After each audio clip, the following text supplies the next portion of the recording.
Hello and good afternoon friends, welcome to the CEC-UGC live lecture. Dear friends, taking our series forward on political geography, today we would be talking on Indian water conflict. In the first half we would be talking on a different perspective of the topic, as well as we would be taking a case study and we would be talking on river Indus. Whereas in the second half we would be taking another case study and the focus would be on river Cauvery.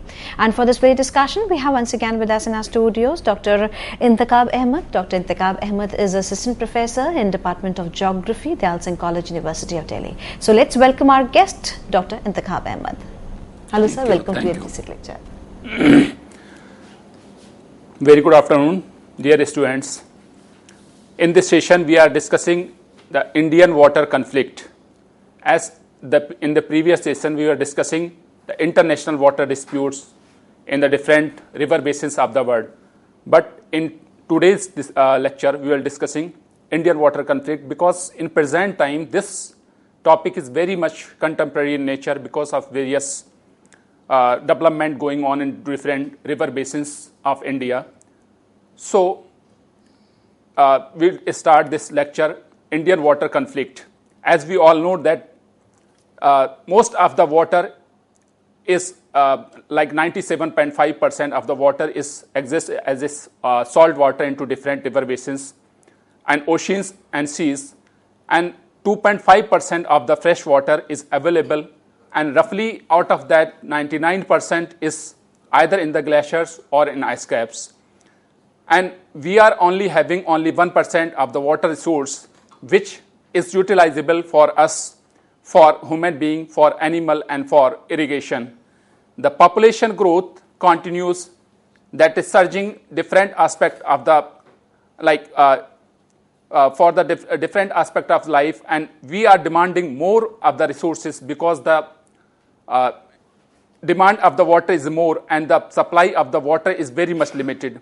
So there is water security which is emerging into different river basins of the world. So we can see into different river basin there is a conflict, either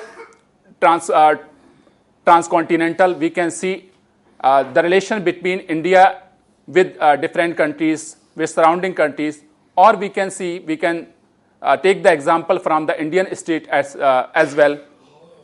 And for this, first of all, we should know what are the water resources in India. For this, we can see that the total geographical area of India, which is roughly 329 million hectare, which is roughly 2.45% of the land area of the world. And if we see the water resources, which is around 1869 billion cubic meters, that is roughly 4% of the world water resources of the earth. So by seeing this, we can divide the Indian water system into two major groups. One is the northern or the Himalayan river system, and the second one is the peninsular river system. So by seeing this map, we can see different river basins or different drainage basins in India. The northern river basin, which are generally shared with different countries, because the origin of this river is generally from the Himalayan belt, and in the southern region, generally the rivers are either ephemeral or seasonal. But the river of the northern region of India, they are generally by melting of the glaciers. And out of these 12 rivers, 9 rivers are generally interstate rivers, which are shared between different regions, different states in India. And roughly these rivers covers around 85% of the area of India. Either they are the major rivers or medium rivers. So we can see what is the resource conflict, why this and how these rivers are shared between different countries, because as the population is increasing, which is demanding more of the water, so there is in the future the conflict may arise because of the increasing in demand, and the availability of the water is fixed, because we cannot use the water for from the oceanic surface for different day-to-day life. So we need fresh water for this very much use.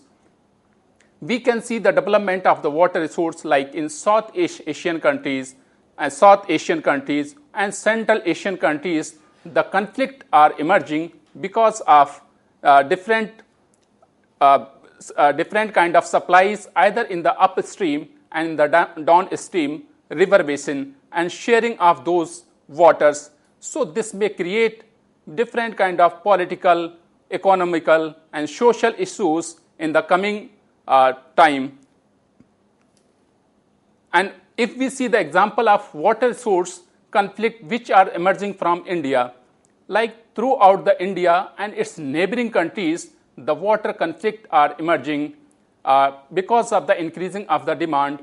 Although we can see that the fresh water is abundant in India, but the availability of the water is different, as the water cannot be transported or the fresh water cannot be transported on those locations which are like very much in need of the water, but the availability of the water is very much there.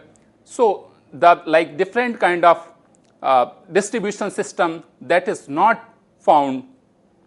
In fact, the pollution is very important factor which is also leading the degradation of the water quality, and by this very much pollution, different regions, they are also facing different kind of problems, and the people, they are fighting for the fresh water availability. In fact, in India we can see that there may be very much economic and social threats by these kind of water resources. So after seeing these all introductory part, we can see different aspect of the river, like Northern Indian River, which are generally shared between either with China or different countries. So the major rivers which are shared transboundary, they are like Indus River, which is shared between India and Pakistan, the Brahmaputra River, which is shared between India and China, and the Ganga River, which is shared between India and Bangladesh. So these are the transnational rivers which are shared between different countries. So there is a dispute between these major countries, these major river basins, and for this we can see that introductory part of like how the Brahmaputra River is being shared between different countries and how Ganga is being shared. Like Brahmaputra, which is shared between India and China, which is roughly 2,900 kilometers long, that originates in the Tibetan part and flows from the Indian states of Arunachal Pradesh, and after draining the northeastern region of Assam, it get down into the Bangladesh and then into the Bay of Bengal region. So this is creating very different kind of problem, like it is giving the resource like hydroelectric production in the China and the Indian and Bangladesh region, like it is very much important for either for food production or agricultural output in those two countries, or daily day-to-day life activities are very much dependent on this Brahmaputra River. It is also very much important in the Indian states of like it is very much important for agriculture industry in India, and various like activities in China also are being developed on this river, like hydroelectric dams. And some experts, they believe that in the coming time or in the coming future, because of the development of different dams in this particular river, the quality and the quantity of the water may degrade, which may lead to different kind of tensions.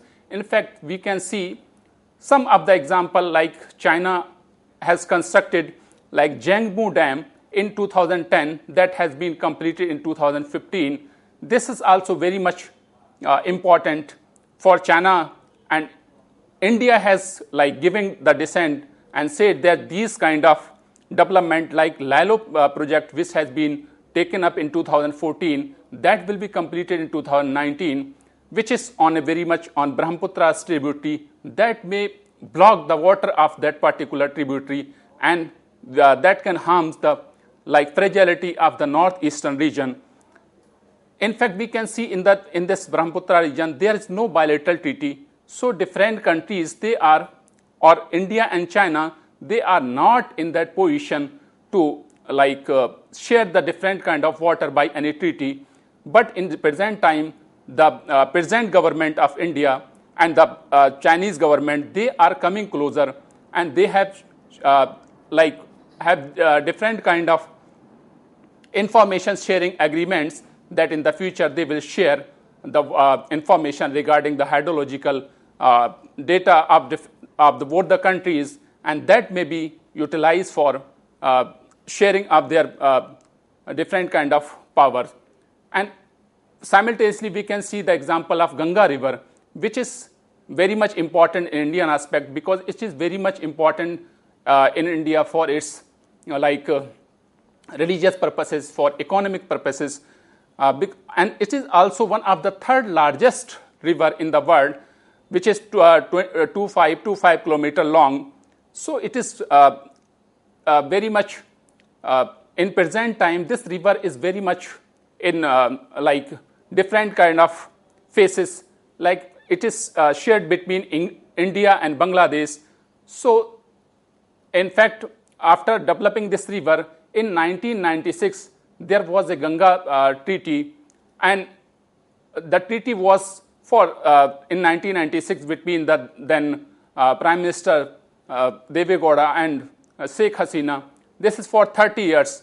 So in present time, because of increasing in demand for different kind of activities, like in Indian states, the demand for agricultural production, this may lead to very much various kind of conflict. In fact, the pollution level in this Ganga River is very much high, which may also may create different kind of problems in the coming futures. In fact, this is the most polluted river in the world, and which makes it unsanitary water resources. So after seeing these two rivers, now we can take the example of the Indus River, which is very much important and very much in news in present time because of the different kind of activities between India and Pakistan in present time, because of the attack of on Indian territory by different militants. India had contested different kind of activities that it may abrogate the treaty of, it may cancel the treaty of 1960s, which is between India and Pakistan. So first of all, we should look what are the basic aspects of the Indus River and what are different treaties and what are the development in this very much river. The basic attributes, which is the Indus River is roughly 3,200 kilometers. The area is 1.12 million square kilometer, and the total discharge in Indus River is around 6,600 metric cube per second. And this river is shared between Pakistan, which covers around 47% area, and in India, which is 39% area, and China and 8%, and Afghanistan 6%. The total basin area in India is around 4,40,000, and in the Pakistan it is around 5,20,000. So, and the total population in this basin is roughly 300 millions. So we can see the origin of the Indus River is in the Tibetan region near Lake Mansarovar, which is flows between different regions of different sub-regions of India, from the Jammu Kashmir to Pakistan to the Arabian Sea, and it is one of the most important rivers and the longest river of the Pakistan and the 21st largest river of the world in terms of annual flow.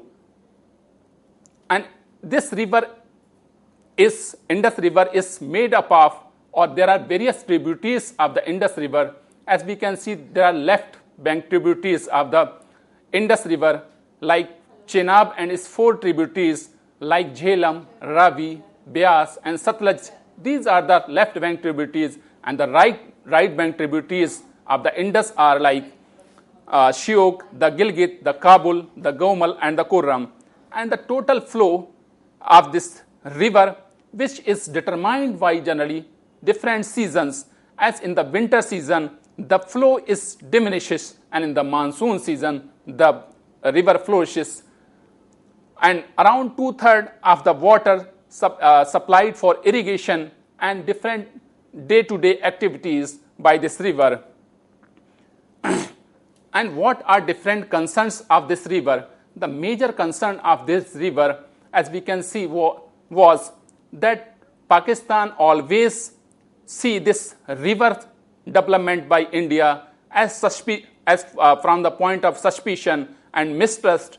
So that may lead to a kind of treaty in 1960 between India and Pakistan, which is known as Indus Water Treaty.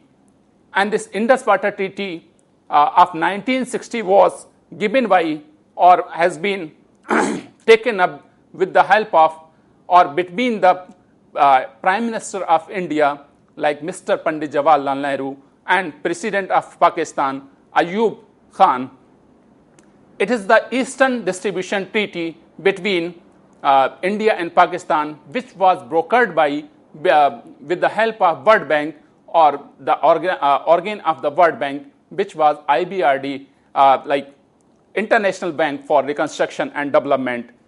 According to this treaty, three eastern rivers like the Ravi, the Satluj and the Beas, these rivers were given to India for its development, and the western three rivers were in the favor of the Pakistan like Indus, Chenab and Jhelum.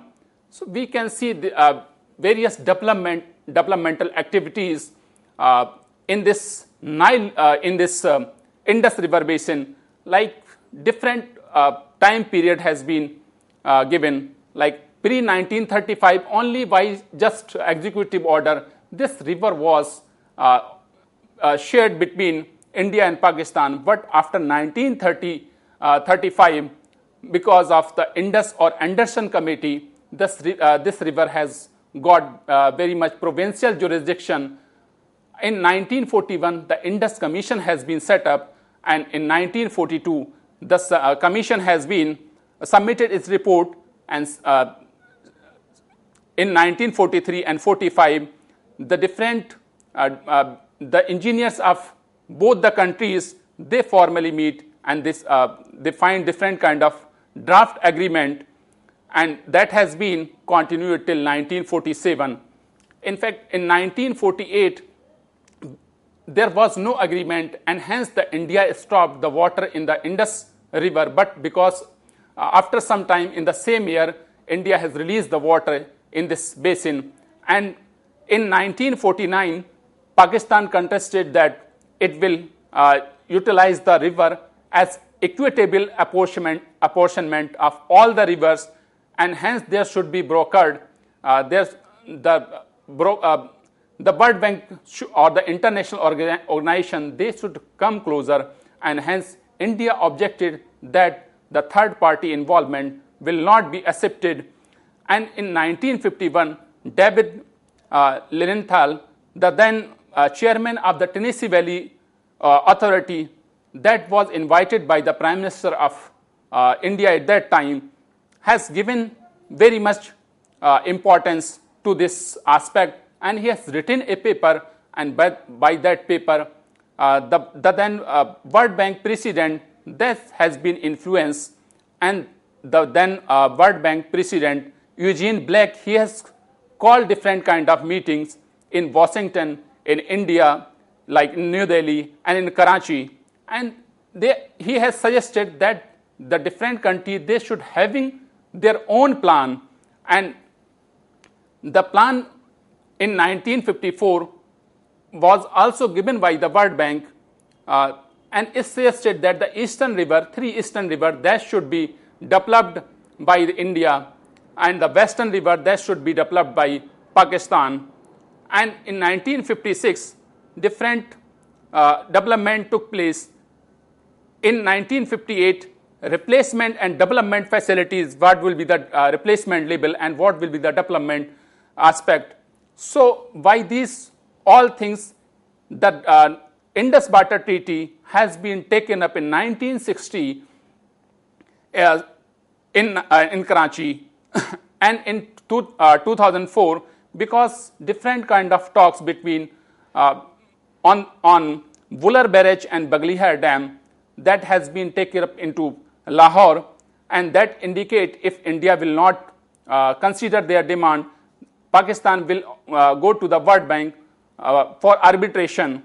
This and that may lead to different kind of bilateral talks.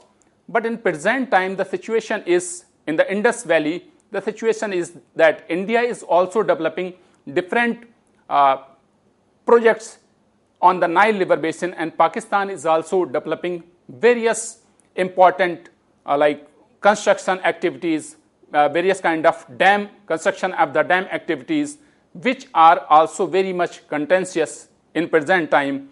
Like we can see that in India, like Ratle Dam and Kishan Ganga Dam, they are being developed, which is like objecting by the Pakistan, and Pakistan itself is developing like Bunji Dam and Bhasha Dam. And with the development in present time, like we have discussed, like after the Uri attack, India is said that we will cancel the 1960s Indus Water Treaty with Pakistan. So different like expert, they has given different kind of suggestion for this, and Pakistan always objected and always said that if India will object and stop the water of the Indus River, they will go for always said that they will go for equitable apportionment of the Indus River, and they will go to the permanent court of arbitration. Hence, after seeing what are the aspects, so there are some recommendations that India and Pakistan they should take from this. India and Pakistan, they should come forward for serious dialogues for strengthening their very much dispute by developing different strategies and different plans for the cooperation in this very much river. And in the long term, the water security of India and in Pakistan, which is very much dependent or on the food security and energy security, that can be achieved by only mutual cooperation between the two countries. So these all the aspects which can be taken up between India and Pakistan, and the suspicion and the mistrust between the two countries, that should not be there between these two countries, so the full potential of this river can be utilized. In fact, we can see the Indian aspect. This was the river which is shared between different countries, but within India there are various like interstate rivers which are also, or different states, they are also fighting for different kind of water disputes. And for this we can take the example of different rivers. Like if there is a dispute in India, what are the mechanisms by which these dispute will be resolved? So for this there are various provisions in Indian Constitution, and in fact there is a Interstate River Water Dispute Act of 1956 that can be enacted by the Parliament if there is any kind of dispute between different territories, different states of India. And Article 262 of the Indian Constitution can give the suggestions, make different kind of organization if there is a dispute between different regions or between two or more states, so that central government receive a request from either of the parties, either of the states, and that can make different kind of tribunals for dispute resolutions. and for this there is a 1956 Interstate River Water Dispute Act, or on this basis various different rivers basins, they has been taken up and different tribunals has been formed into different years, and that has this tribunal has given different awards. Like we can see in major 5 rivers, the award has been given, the final award has been given, and in some river the award is pending. So how this tribunal is constituted? Whenever there is a dispute between the different parties, either there should be an amicable agreement between 2 parties, or between 2 parties, or on the basis of Interstate River Water Dispute Act, the section 4 of it talked about if there is a dispute between 2 states or more than 2 states, there should the tribunal may be constituted. And for this, if the tribunal is constituted and if the tribunal has given the interim award, on this basis the final award, if it is notified in the official Gazette of India, if it is notified, then it becomes the law, and this is binding on different parties for its implementation. In fact, in Indian Constitution, we can see there are different kind of structure, federal structure, which are talked in the Indian Constitution regarding the interstate dispute if there arises between different states in India. Like in entry 17 of the state list under Schedule 7 of the Indian Constitution, this mechanism can be set up. And in fact, in entry 56 in the Union list and Article 262 of the Indian Constitution, they talk about different kind of mechanism by which different issues can be taken up. But because this interstate dispute is a very much state subject, but Article 262 of the Indian Constitution, that explicitly grants that the Parliament has the right to legislate over the matter of this entry 56, and also it gives its primacy over the Supreme Court. So various river authorities has been proposed but not legislated or established as different bodies vested with power of management.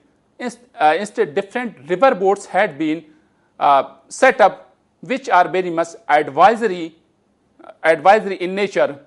So we can see that this interstate river water dispute, it is very much a state subject, which is dominated the allocation of the river water. Since this Act of Interstate River Dispute of 1956, which included different kind of provisions for the establishment of different tribunals that can be set up and that can give different kind of negotiations that has been failed.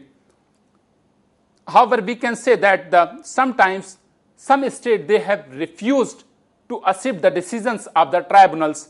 Therefore, it is not binding, it is not mandatory on different parties that can use this different kind of decisions of different parties. Significantly, different courts, they have been also ignored on different occasions. So in the last, we can say that the center has sometimes like intervened into different river basin if there is a fight, but that has been unsuccessful, as we can see the example of Ravi and Vyas dispute, which is between different regions, different states in India, and this is very much unsuccessful.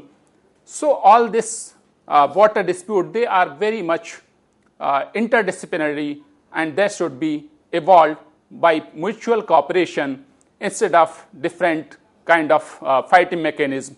so in this section. And thank you very much.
Welcome students.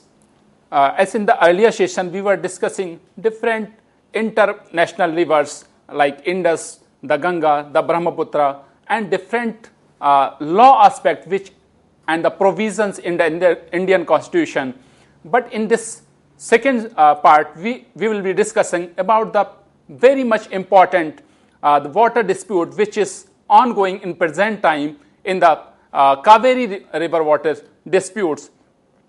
So before starting, we should know that the Cauvery River, which is very much important for two different regions, like for two different states. One is Karnataka, from where this river originates, and one is Tamil Nadu, where this river is flowing.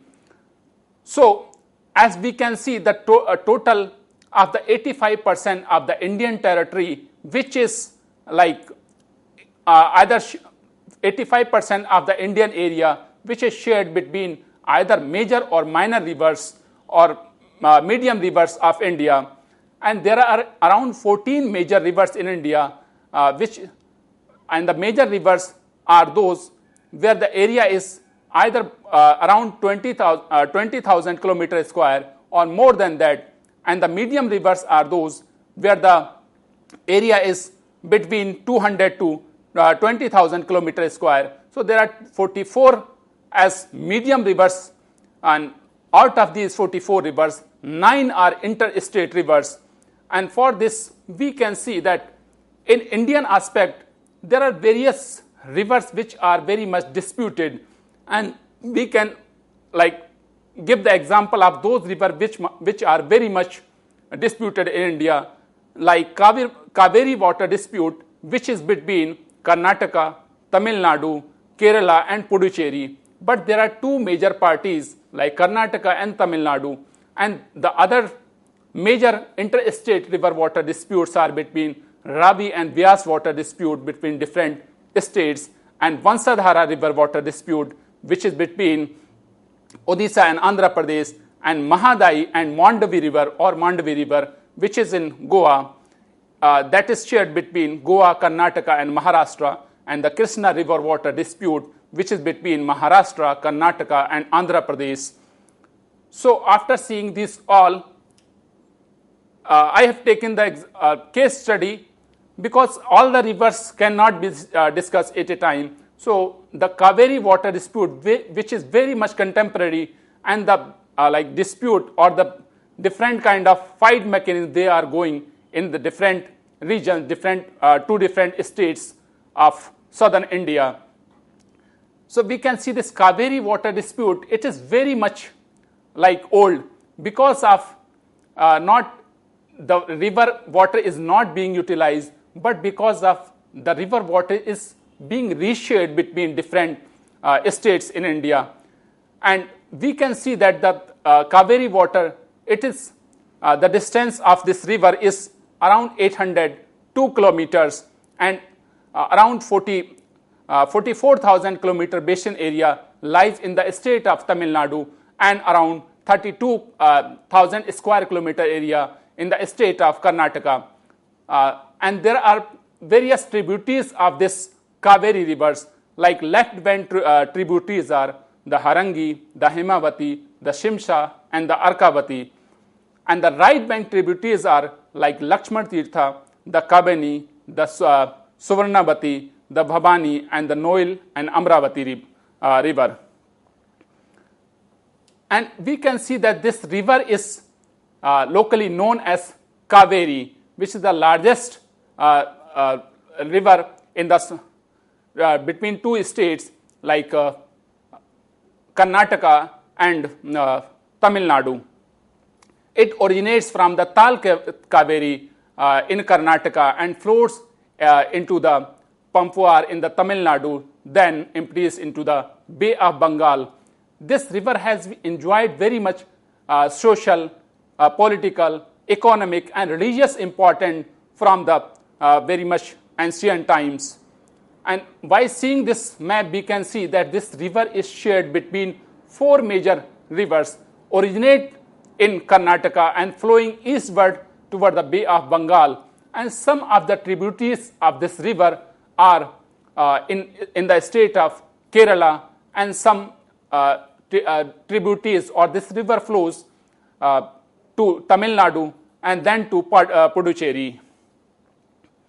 What are the main reasons of dispute? We can see there are various reasons of the dispute in this Cauvery River. So the most important reason is socio-economic region, as this is very much important river for different regions, different states, because the Karnataka that depends solely on this river because of the drinking needs, and whereas the other states, the important state of Tamil Nadu that depends for its agricultural production and its livelihood. The other important main reason is water scarcity, as into different seasons of year or different years, if the monsoon fails or the monsoon is less than normal, then this led to different kind of conflict. So it creates water scarcity, like in the year of 2015-16, because of the less availability of the monsoon water. Two different states, Karnataka and Tamil Nadu, they start fighting for the different kind of river water sharing. And the next important reason of the dispute is interstate river, as this river, the water resources of this river are in two different major states, like 53% of the Cauvery water resources are found in the states of Karnataka and 30% in the states of Tamil Nadu. And if we see the basin's area, the total area of the basin is shared between two major states, like 54% of the area is in the state of Tamil Nadu and around 42% of the Cauvery basin's area in the states of Karnataka.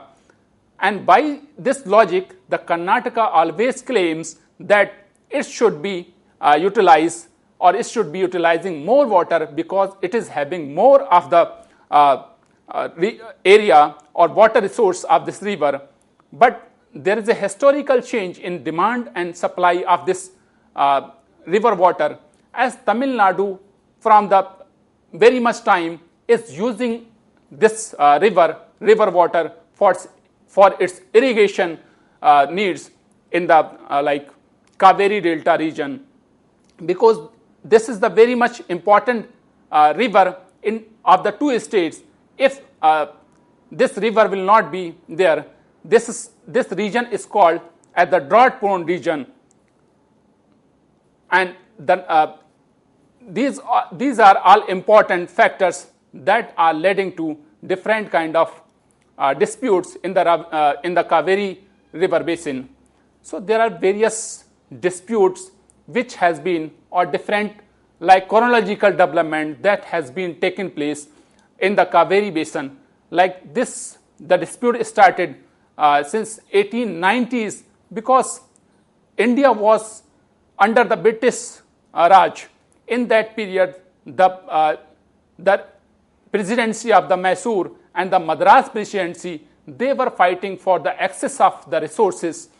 And after this, in 1892, different kind of mechanism has been taken place, and Mysore started demanding the construction of different activities on the Cauvery River. And in 1910, the Mysore also tried to plant different dams on this river, which were objected by the Tamil Nadu or the Madras presidency at that time. But in 1930s, the dispute mechanism was set up by the H.D. Griffin and M. Netherhole, that were the Inspector General of the Irrigation in India, that was made the assessor of this dispute mechanism.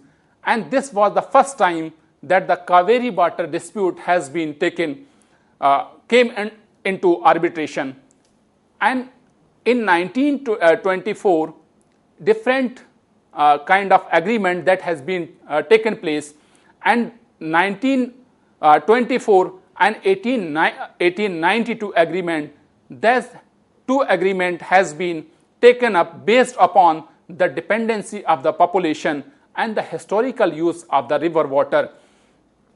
And the water share was, by this agreement, the water share was 75% of the Tamil Nadu to Tamil Nadu and Puducherry, and 23% to Karnataka, and the remaining water that should go to the Kerala. But in 1956, a new kind of setup has been taken place because India was reorganized based on the language. So this reorganization of the state has created different kind of problems, because different states, they came with either Mysore or with Madras presidency, which were before independence. But after this 1956 different kind of reorganization of the states, as Karnataka has demanded that there should be a different kind of treaty, and the center and the Tamil Nadu government, they have objected that this treaty can only be reviewed after 1974.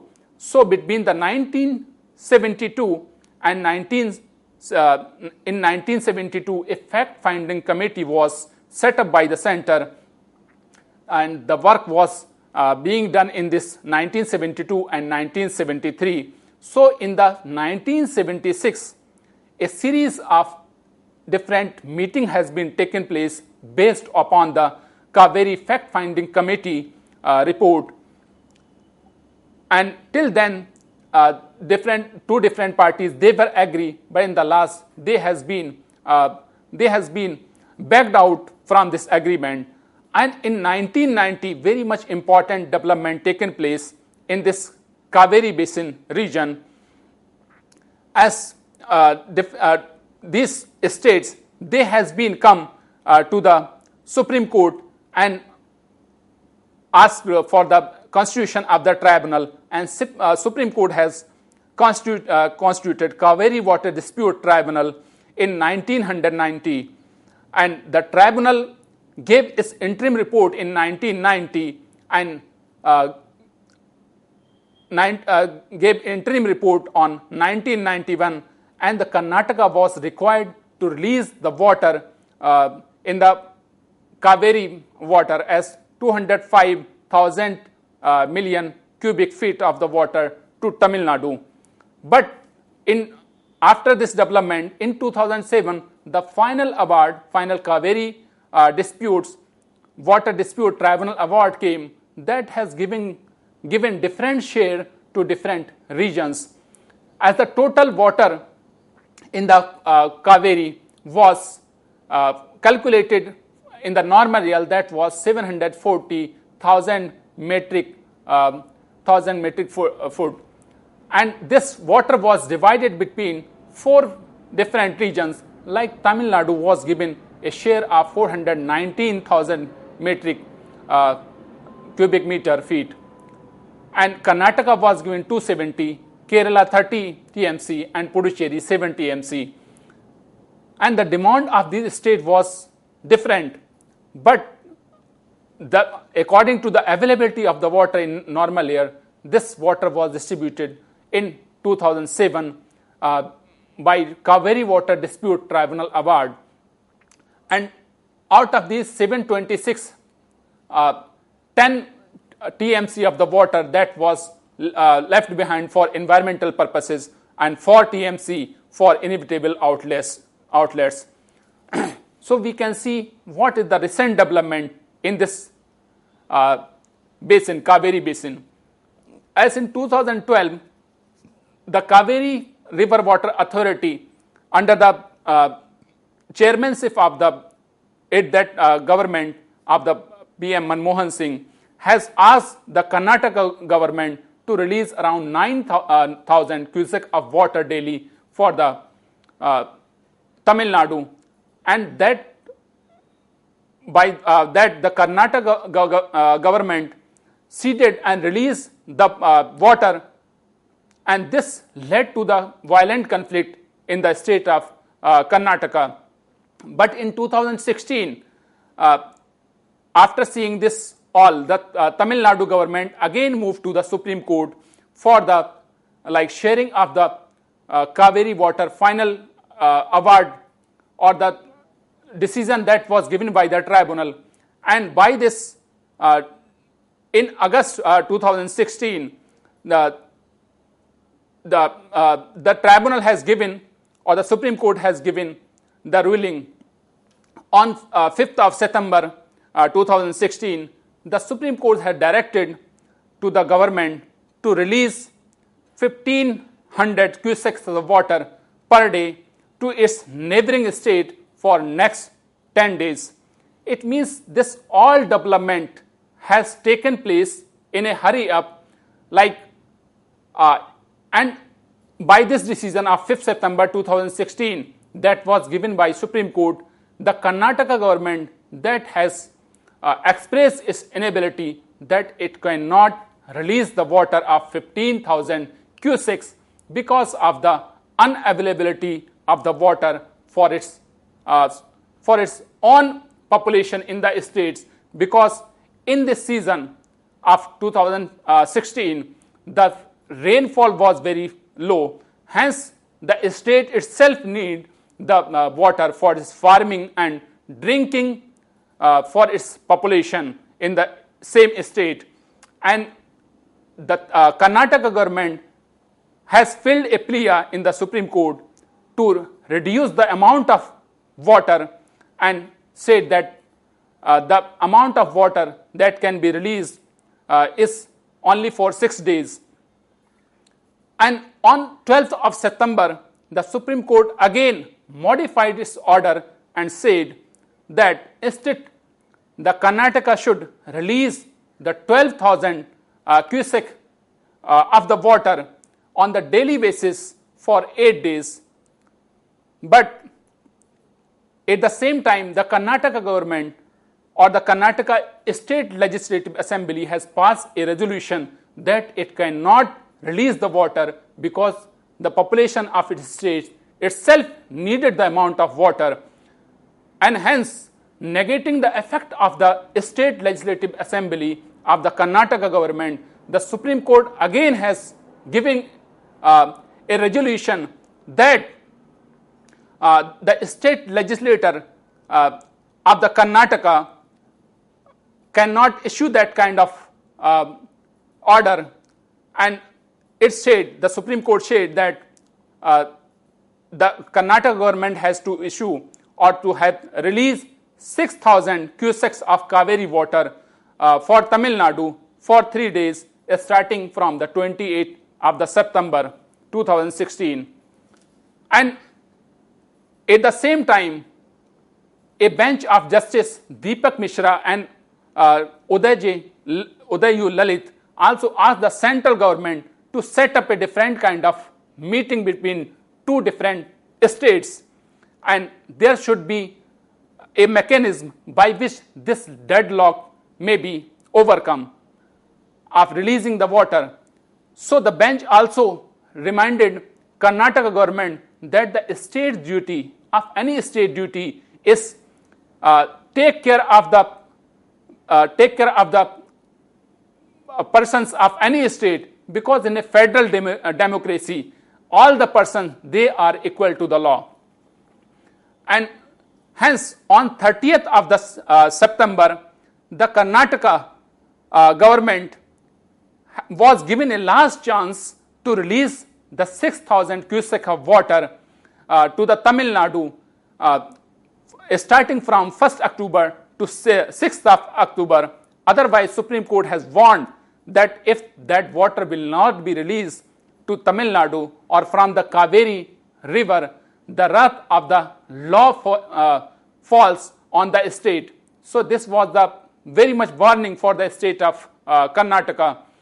So on the 4th of October, the bench has also directed that the Karnataka has to release around 2,000 of the cubic of Cauvery water to the state of Tamil Nadu, starting from 7 October to 18th of October. So the whole deadlock is still persistent in the state, in these two very much states which are very much dependent on this Cauvery water, as the upper riparian, which is Karnataka, depends solely for drinking and livelihood water, for daily use water, but the lower riparian, which is Tamil Nadu, that solely depends upon the agricultural production. And these two different regions, they are talking that if the water will not be released, Tamil Nadu is saying if the water will not be released, the state will face different kind of social and economic problems. And there is a demand by these two major parties, as the Tamil Nadu is saying that there should be a Cauvery Management Board for the utilization of the water and for the implementation of the final award. And Karnataka is saying that there should be a national policy by which all the rivers of India, they should be utilized, they should be equally divided based upon the equal apportionment of the water. So in summary, we can say that the water security is emerging very much important in present times, because different regions, they are trying to gain out from the water of that particular river. Because if we see the example of India very much depend, first this is very much like developing nations, and that generally depends, or the population of the India, or we depend on the agricultural production, as around 68% of the population that directly or indirectly depend on different kind of agricultural activities, and different multi-purpose projects for energy production, for different kind of irrigation facilities has been constituted on different river. So there should be mechanism of utilization based upon the cooperation of this river.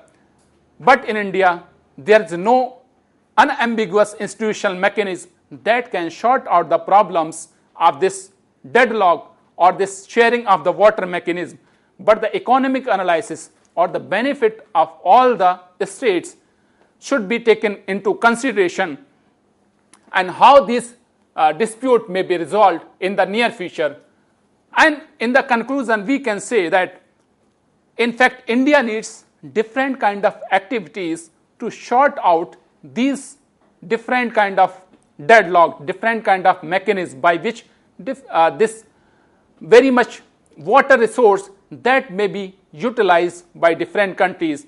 And India needs different kind of activities, like there should be efficient water mechanism or management, different kind of management strategies for the water development. And there should be different kind of techniques like conservation of the water, reuse of the water, and recycling of different kind of water. And there should be awareness between or among the people, among the population, among the masses of the India to use the every drop of the water, because the fresh water that cannot be again converted without any economic cost, that cannot be converted into fresh water if that is polluted, if that is degraded. And there should be improved water treatment technologies to treat the water, and there should be access to good sanitation and drinking water facilities for all the masses, all the population of India. And because generally northern or southern India, that generally depend on the monsoon, so rainwater harvesting that should be carried out by different government agencies, by masses, and for this the rainwater that should be captured and stored as rainfall water, and that should be used efficiently for different purposes. And the water and environment related classes that should be there in different institutions, different universities and different organizations that should discuss the water saving or the environmental related classes to garner different atmosphere or to spread awareness about the utilization of the water. And for this very much we can say that the Indian rivers that are shared between different regions, that should be mutually the mechanism that should be different region, different states that should come closer and utilize the water mutual based on the mutual consent. Otherwise, the example we can take from the South Indian state, like two different states of India, they are fighting for the access of the water. So the water should be utilized as a whole, should be utilized for the whole population of the humanity. Either they are transboundary, either they are interstate, or they are transnational. Thank you very much. With this note, thank you, sir. Thank you so very much for giving us a very, very productive session on Indian water conflict, and we have raised and touched various issues and tried to cover various perspectives under this particular topic. And as you have yourself said, that there are water conflicts between the states also, and there should be a mutual consent and mutual agreement due to which the people of any state or any region could access the water resources as a whole. So do we have any kind of protocols or rules due to which or with the help of which the people can access water? As we can see that on the international levels, there are various mechanisms, various international, we can say, laws and treaties that are taking place into different river basins. But itself in India, there are different kind of constitutional mechanisms, different kind of constitution of the tribunals which can be set up if the deadlock or the disputes of a river water arises between different states. Like I have talked about Interstate River Water Dispute Act of 1956, that is very much there, and different tribunals that has been set up, and different articles, different like entry 17, entry 56 in the constitution, and article 262 that are talking about the sharing of the river water if the deadlock rises. But the most important thing, that the people of this region, people of different region, they should come closer and they should utilize the river water for the benefit of the whole humanity, of the whole population. Either they are national or they are international, because the population is the most important resource. Definitely, and it should be our sustainable development goals also, because water is the need of every minute, every day, and I would say for the existence of human life it is very, very necessary. So save water and make the use of water as much as you can, but for the best use of yourself as well as for the humanity. So dear friends, if you want to give your feedback for this particular lecture, then your comments are very, very necessary and are welcome. So write to us at info.cc@nic.in. We would be meeting again soon. Till then, take care. Goodbye. Thank you so very much. Thank you.